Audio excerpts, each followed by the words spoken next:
शुभ हो, मंगलमय हो। आप लोगों के सामने आज का विचार प्रस्तुत करने जा रही हूँ, जो इस प्रकार से है। दया धर्म का मूल है, पाप मूल अभिमान। तुलसी दया न छोड़िए, जब तक घट में प्राण। दया धर्म का मूल है, पाप मूल अभिमान। तुलसी दया न छाड़िए, जब तक घट में प्राण। दया जो है धर्म का क्या है, मूल है। हमको जो है दया जो है नहीं छोड़नी चाहिए, दया करनी चाहिए। पशु पक्षियों पे दया करनी चाहिए, जीवों पे दया करनी चाहिए। बहुत सारे बच्चे क्या करते हैं, पक्षियों में क्या फेंकते हैं, पत्थर फेंकते हैं, उनके घोंसले उजाड़ देते हैं, है ना। आजकल देखो जगह जगह जंगल में आग लगी हुई है। तो ये जो है क्या है, क्या है, आग लगाना अच्छी बात है नहीं है ना, नहीं है। इसका मतलब उस आदमी के अंदर क्या नहीं है, दया का भाव नहीं है, धर्म नहीं है। जिसके अंदर दया का भाव है, दया से ही धर्म की उत्पत्ति होती है, धर्म के भाव की उत्पत्ति होती है। धर्म क्या है, धर्म क्या है, किसी को सताना नहीं, किसी को पीड़ा नहीं देना, किसी को कष्ट नहीं देना, है ना। सबकी सेवा करना, दीन दुखियों की सेवा करना, यही तो धर्म है। इसको बोलते धर्म है। जो असहाय है उनकी सेवा करना, ठीक। तो हमको सबसे पहले क्या करना चाहिए, दया का भाव अपनाना चाहिए। प्रत्येक चीज पर दया दिखानी चाहिए, चाहे वो छोटी हो, प्रत्येक जीव पर दया दिखानी चाहिए, चाहे छोटा हो चाहे बड़ा हो, है। अपनी चीज पर भी दया आती है, अपनी चीज को भी बर्बाद नहीं करना चाहिए, उसमें दया भाव आता है। सुखार्थी त्यजेत विद्या, विद्यार्थी त्यजेत सुखम। सुखार्थिनो कुतो विद्या, कुतो विद्यार्थिनो सुखम। सुखार्थिनो कुतो विद्या, कुतो विद्या, सुखार्थिनो कुतो विद्या, कुतो विद्यार्थिनो सुखम, ठीक। कुतो विद्यार्थिनो सुखम, इसका मतलब ये होता है सुखार्थी त्यजेत विद्या। जो सुख भोगने वाले होते हैं, जो व्यक्ति सुख के पीछे भागता है, उसको ज्ञान नहीं मिलता है। सुखार्थिनो त्यजेत विद्या, विद्यार्थी त्यजेत सुखम। और जो ज्ञान प्राप्त करना चाहते हैं वो सुख के पीछे नहीं भागते हैं, वो सुख के पीछे नहीं भागते हैं, वो सुख के पीछे नहीं भागते। जो सुखार्थी त्यजेत विद्या, विद्यार्थी त्यजेत सुखम, जो सुख के पीछे भागने वाले होते हैं उनको ज्ञान की प्राप्ति नहीं होती, उनको विद्या नहीं आती है।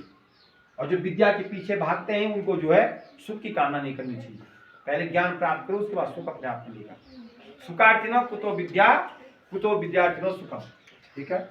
जो सुखार्थी होते हैं उनको विद्या कहाँ से आती, वो ज्ञान प्राप्त नहीं कर सकते हैं। और जो विद्यार्थी होते हैं उनको सुख नहीं मिलता है, ठीक है। मतलब उस समय उनको सुख की कामना नहीं करनी चाहिए, भले जो है एक बार ज्ञान प्राप्त कर लो, बाद में जो है उनको क्या मिलेगा, निश्चित रूप से सुख मिलेगा, अपने आप सुख मिलता है, ठीक। महादेव गोविंद रानाडे को महाराष्ट्र के सुकरात के नाम से जाना जाता है। महाराष्ट्र के जो सुकरात के नाम से जाना जाता है महादेव गोविंद रानाडे को। वे एक जो है भारतीय राष्ट्रवादी, न्यायविद, विद्वान और समाज सुधारक थे। क्या थे, समाज सुधारक थे। सामाजिक सुधार आंदोलन में गहराई से लगे रानाडे का जीवन प्रार्थना समाज और आर्य समाज और ब्रह्म समाज से काफी प्रभावित था, ठीक है। वे वकील थे और बाद में जो है वो न्यायाधीश बने। बाद में क्या बने, उच्च न्यायालय, बॉम्बे उच्च न्यायालय के क्या बने, न्यायाधीश बने, ठीक। वकील थे, लॉ कर रखा था उन्होंने, ठीक। तो उनको जो है महाराष्ट्र के सुकरात के नाम से जाना जाता है। बोर्ड में देखो, daily blackboard update 1523, date 7 May 2024, date Tuesday. Today's thought, एक अच्छे चरित्र का निर्माण हजारों ठोकर खाने के बाद ही होता है। जब आदमी को ठोकर लगती है ना, तब पता चलता है कि यार ऐसा नहीं करना चाहिए था, वैसा नहीं करना चाहिए था। उसके चरित्र में जो है क्या होता है, सुधार आता है, चरित्र का निर्माण होता है उसका। एंशिएंट, एंशिएंट मतलब पुराना, पुराना। एंशिएंट में क्या होता है, पुराना। न्यू में क्या होता है, नया। न्यू में क्या होता है, नया। मॉडर्न, मॉडर्न में आधुनिक, नया, न्यू, ठीक। पुराना, पुरातनो, ओल्ड, ओल्ड भी बोलते हैं। ओल्ड में पुराना, ओल्ड में बूढ़ा भी होता है, ओल्ड में पुराना भी होता है, ठीक। आज जयंती है 7 मई 1861 को रविन्द्रनाथ ठाकुर जी नोबेल पुरस्कार प्राप्त विजेता थे, बांग्ला कवि और राष्ट्रगान के वो रचयिता थे। किसके रचयिता थे? राष्ट्रगान के रचयिता। गीतांजलि नामक पुस्तक उन्होंने लिखी थी और गीतांजलि पुस्तक को उनको क्या मिला था? नोबेल पुरस्कार मिला, शांति का नोबेल पुरस्कार। क्या मिला था? नोबेल पुरस्कार साहित्य में जो है, सॉरी किसमें गीतांजलि के नोबेल पुरस्कार, नाइटहुड जलियांवाला बाग कांड के विरोध में उपाधि, और उन्होंने जो वापस भी की थी। विशेष योगदान उनको राष्ट्रगान के लिए जो है, राष्ट्रगान के रचयिता रहे हैं। भारतीय नागरिक थे। 7 मई 1861 को इनका जन्म हुआ है और मृत्यु भी 7 अगस्त 1941 को कलकत्ता, पश्चिम बंगाल में। इनके पिताजी का नाम था देवेंद्रनाथ टैगोर और माता जी का नाम था शारदा देवी और इनकी पत्नी का नाम था मृणाली देवी। क्या था? मृणाली देवी। राष्ट्रगान जनगण मन और बांग्लादेश का राष्ट्रगान Amar, Sonar, Bangla, Gitanjali, postmaster, master साहब, गोरा, घरे बाहर आदि इनके क्या थे, जो है प्रसिद्ध रचनाएं थी। हिंदी, अंग्रेजी और बांग्ला में इनकी पकड़ थी और गीतांजलि नामक पुस्तक पे गीतांजलि के लिए साहित्य के लिए नोबेल पुरस्कार मिला था उनको सन 1913 में। और पहले भारतीय थे जिनको जो नोबेल पुरस्कार मिला।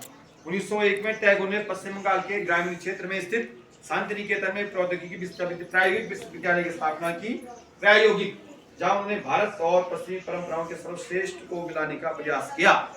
ठीक टुडे जी के है मेसोपोटामिया शब्द का यूनानी ग्रीक अर्थ है। मेसो का अर्थ होता है मध्य और पोटामिया का अर्थ होता है नदी, अर्थात दो नदियों के बीच के क्षेत्र को मेसोपोटामिया कहते हैं। दो नदियों के बीच के क्षेत्र को क्या बोलते हैं? मेसोपोटामिया कहते हैं। मेसोपोटामिया की सभ्यता जब आप बड़ी कक्षाओं में जाएंगे तो वहां पढ़ेंगे। टुडे प्रेरणा है रावी, टुडे सूरज आयांश, दोनों भाई बहन हैं, दोनों की जब शादियां हो जाए हमेशा अच्छे बन के आती है दोनों, है ना? अच्छे बन के भी आते हैं, टाइम से स्कूल आते हैं, हमेशा स्कूल जाते हैं और शोर भी नहीं करते हैं, शोर भी नहीं करते हैं, अनुशासित है। ठीक हो गया? टाइम से आना, टाइम से जाना। राजकीय प्राथमिक विद्यालय जैली, ब्लॉक जोकोली, जनपद मुखिया, खास के लिए बस इतना ही।